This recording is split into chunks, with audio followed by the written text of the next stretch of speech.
дар мавҷ барномаи иттилоотии хабар.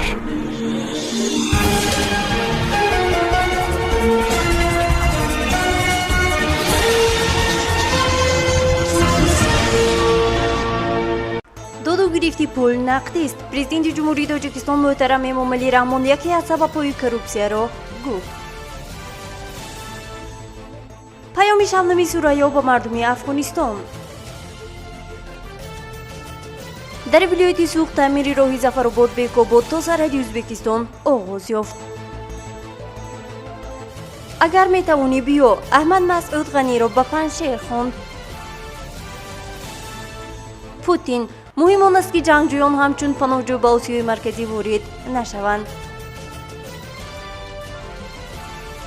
бо шарҳ ин ва дигар хабари рӯйдодҳо бо шумо ҳастам. Мартаба Раҳмонова. салом.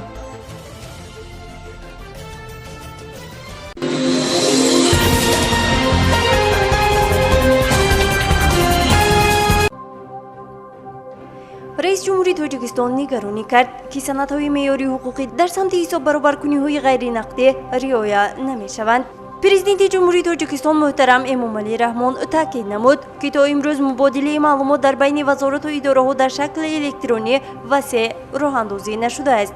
яъне то ҳол қисми амалиёти молиявӣ ва коргузорӣ бо усулҳои кӯҳна анҷом дода мешавад, ки ба самаранокии фаъолияти соҳа таъсири манфӣ расонида истодааст, тавзеҳ дод ӯ. дар аксар мавридҳо маълумоти зарурӣ оид ба воридоти андозҳо, боҷу хироҷ, ҷаримаҳо ва дигар пардохтҳо, инчунин маблағгузории кору хизматрасониҳои иҷрошуда, ки аз бюҷети давлатӣ ба субъектҳои хоҷагидорӣ равона шуданд, ба мақомоти дахлдори назорати дастрас карда намешаванд, илова намуд раис ҷумҳур. вазорати молия якҷо бо дигар вазорату идораҳо ва мақомоти дахлдор муваззаф шуданд, ки барои рафъи камбудиҳои зикршуда чораҷӯӣ намуда дар доираи ҳуҷҷатҳои қабулгардида барои рақамикунонии пурраи низоми молияи кишвар тадбирҳои таъхирнопазир андешанд. ба иттилои президенти ҷумҳурии Тоҷикистон муҳтарам Эмомалӣ Раҳмон, ҳоло маблағгузории электронӣ дар байни 8400 муштарӣ, ки аз низоми иттилоотии идораи молияи давлатӣ истифода мебаранд, мустақиман ба роҳ монда шудааст, вале ин ба гуфтаи ӯ ҳанӯз кофӣ нест. шабнами Сурайё таслияташро ба мардуми Афғонистон изҳор дошта барояшон рӯзҳои хуш таманно кардааст. овозхон дар саҳифаи дар Инстаграм наворе бо парчами Афғонистон ва суруди меҳанпарастиро нашр кардааст.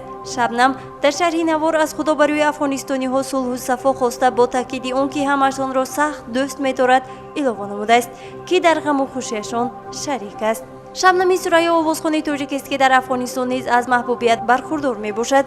ӯ солиёни дароз бо аҳли фарҳанги Афғонистон ҳамкорӣ карда осори муштарак пешниҳоди мухлисон кардааст. ин ҳамдардии шабнам дар ҳолест, ки бархе аз намояндагони бахши фарҳанги Афғонистон бар инанд, ки бо омадани Толибон сари қудрат фазои эҷодӣ дар кишвар маҳдуд мегардад. Толибон таи чанд ҳафта аксари музофоти Афғонистонро ғасб карда эълон доштанд, ки мувофиқи шариати ислом ҳукмронӣ хоҳанд кард.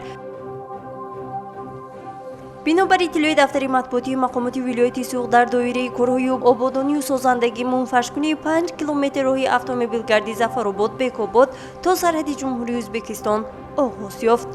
иттилоъ дода шудааст, ки дар маросими оғози корҳои мунфашкунӣ раиси вилояти Суғ Раҷаббой Аҳмадзода ширкат варзидааст. дар ноҳияи Зафаробод низ дар ин раванд даҳҳо иншооти муҳими иҷтимоӣ бунёду навсозӣ шуда, мардум бо рӯҳии баланд баҳри таҷлили сазовори ҷашни таърихӣ талош намуда истоданд, таъкид доштааст Раҷаббой Аҳмадзода. бояд гуфт, ки роҳи мунфаршаванда дар ҷамоати деҳоти ҷомеи ноҳияи Зафаробод ҷойгир буда, дарозии умумии он 34,2 километр аст. масоҳати роҳи мунфаршаванда бошад 5 километр аст ва паҳнои он 7 метр мебошад. фармоишгари корҳои идораи сохтмони асосии мақомоти иҷроии ҳокимияти давлатии вилояти Суғ ва пудратсии ҷамоати дораи масъулияташ маҳдуди Тоҷруод аст.